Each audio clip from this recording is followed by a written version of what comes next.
Hello दोस्तों, veterans नमस्कार। मैं दीवान सिंह।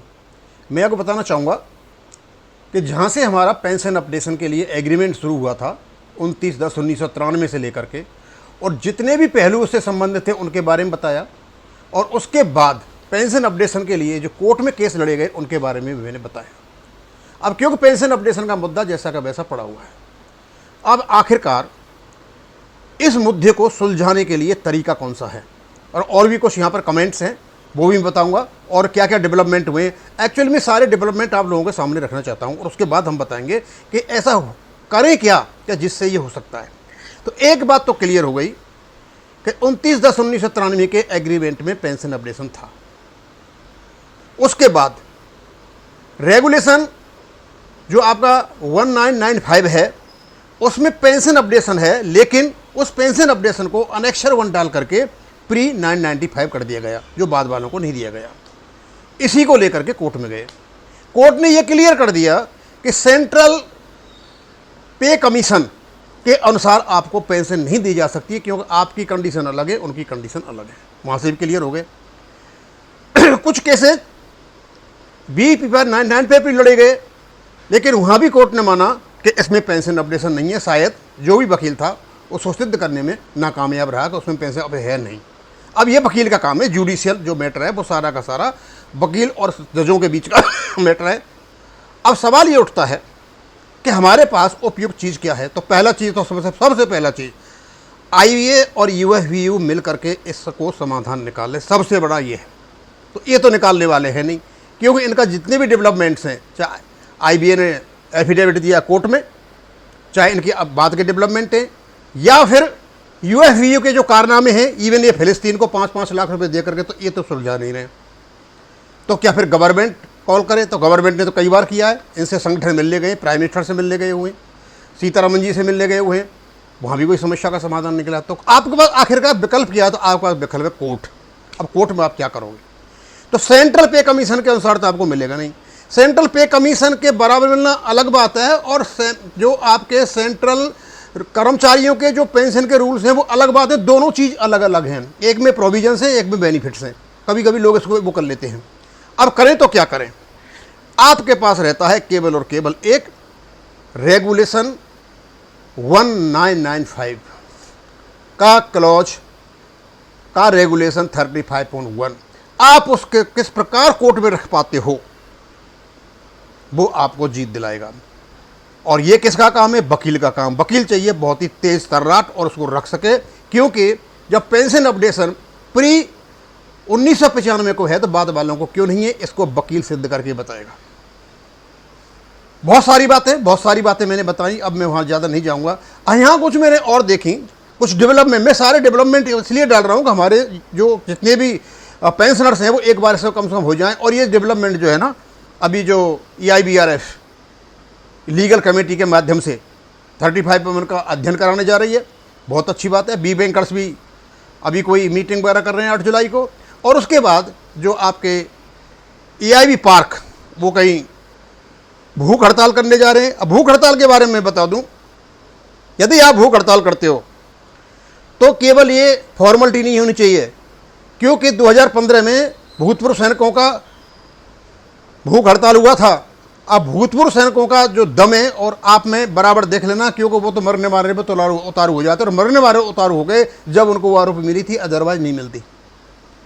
तो देख लेना पहले, ऐसा नहीं हो कि ये भी एक फ्लॉप शो हो जाए, तो गवर्नमेंट को एक मौका मिल जाए कि अब तो ठीक है हमेशा के लिए खत्म हो गया। करने से पहले जरूर देख ले। अब यहाँ कुछ आपको पता है कि एक केस और EIOBO ने बॉम्बे हाई कोर्ट में लगाया है, और उसके बारे में क्या था और क्या लोगों ने कहा है मैं आपको वो भी चीज़ें रखता हूँ। Motive of AIBOA, wing of AIBE। अब ये भी विंग जो है किसकी है? वेंकटाचलम साहब की विंग है, जिसने केस कर रखा है। यदि वेंकटाचलम साहब की विंग बॉम्बे हाई कोर्ट में केस करती है तो अर्थ आप अपने आप समझ सकते हो क्या मतलब निकलते हैं। Is not understandable as to why did they suddenly become so energetic and sympathetic for the bank pensioners that despite pending of Singla case in Honorable DSC, they have filed another suit in Honorable Bombay High Court for pension updation. Hopefully, it would not be a tactful lengthening procedure for resolution of decades old rightful pension updation issue. वो कहते हैं कि ऐसा नहीं हो कि इसका भी फेट वही हो जो दूसरे केसों का हुआ है, या फिर ये लम्बा खींच करके ले जाएं। और मैं बता दूं, सिंगला साहब वाले केस में बहुत बड़ी मुसीबत आने वाली है। जहां तक मेरा ख्याल है वो बता नहीं रहे, उन्होंने भी सेंट्रल पे कमीशन के आधार पर अपडेशन का इक्वलिटी मांग रखी है, सिमिलरिटी मांग रखी है, क्योंकि यही प्रकार की मीटिंग हुई थी आईबीए के और यूएफबीओ के बीच में। इस कमेंट के ऊपर वाले के ऊपर जिसने किसी व्यक्ति ने किया था, ये विद्युत they are agents of CHB as per instruction they have done so. Their main agenda is to lengthen the pension updation while the issue is under subdued, further case is invalid, so their motive is clean in this issue. If pension is updated, will they not be benefited? Are they not? उन्होंने कहा है कि ये जो संगठन ने जो किया है केस 31 साल के बाद EIBO ने, जो EIBE की एक शाखा है, तो उनके अनुसार उनको ऐसा लगता है कि केवल और केवल ये अटकाने वाला काम है, क्योंकि वेंकटाचलम साहब का ही संगठन है। उसके बाद और लिखा किसी ने, मैंने ली है कहीं से, retirees union should challenge in courts the violence in BPR 995 35.1 against mentioning in our pension agreement. वो सही कहा है कि 1993 का जो एग्रीमेंट हुआ था उसके खिलाफ में जो 35.1 डाला हुआ है उसके खिलाफ कोर्ट में चैलेंज करना चाहिए। और यही मैं आपको कह रहा हूँ कि 35.1 ही आपको केवल और केवल पेंशन मिलेगा। एक और खुशखबरी है, मैं आपको बता देता हूँ, क्योंकि आपको पता है कि जो अपडेशन, जो कम्यूटेशन ऑफ पेंशन जो 15 साल का होता है, उसके बारे में बहुत सारी बातें हुई, कोर्ट में केस भी हुए, चंडीगढ़ में हुआ, वहाँ भी ऑर्डर निसी निकला हुआ था, लेकिन बाद में कोर्ट ने यह माना कि जब कर्मचारियों के और क्या नाम है एग्जीक्यूटिव के बीच में समझौता हुआ, उसके बीच में कोर्ट नहीं घुसना चाहता, तो वो ऑर्डर निसी भी मतलब ख़त्म कर दिया गया और वो फाइनल में नहीं हुआ। लगभग ऑर्डर निसी यहाँ भी निकला हुआ है सिंगला साहब वाले केस में। और यदि सिंगला साहब वाले केस में सेंट्रल गवर्नमेंट एम्प्लॉयज़ के बराबर समतुल्य इक्विवेलेंट पेंशन मांगने जा रहे हैं CPC के अनुसार, तो ये भी आपका जो निसी ऑर्डर है वही वैकेट हो जाएगा, आपके फेवर में नहीं आने वाला है। यदि वो दूसरे प्रकार की पिटीशन है तो हो सकता है। एनीवे, तो इनमें कहा है कि भारत सरकार ने उनको एक टर्म्स ऑफ रेफरेंस दे रखा है 6 CPC में, जिस 8 CPC में, इसको देखा जाए क्या कम्यूटेशन का पीरियड 15 साल से 12 साल किया जा सकता है। इसको सरकार कर सकती है, कोर्ट एग्रीमेंट के इधर उधर नहीं जाएंगे। जैसे एग्रीमेंट के माध्यम से 15 साल का 12 साल कोर्ट नहीं कर पाया, उसी प्रकार आपका जो पेंशन का एग्रीमेंट है 29/10/1993 का जो पेंशन अपडेशन है, कोर्ट को वो भी एग्रीमेंट मानना पड़ेगा और उसी के अनुसार कोर्ट देगा आपका निर्णय।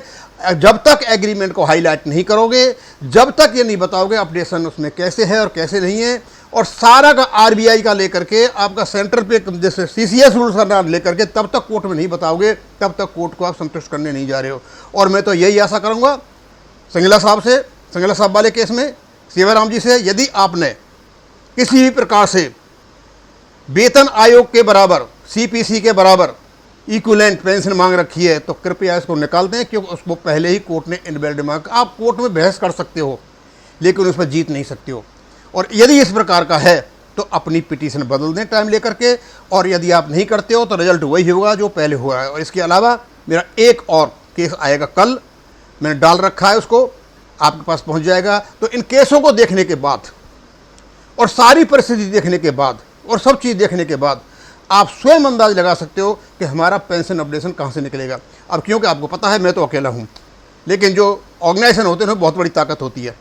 EIBRF, CBPRO का संगठन चारा जितना भी है, EIB पार्क, B बैंकर्स, भाई आप सारे मिलोगे, मिलकर के बात करोगे तो कोई रास्ता निकलेगा।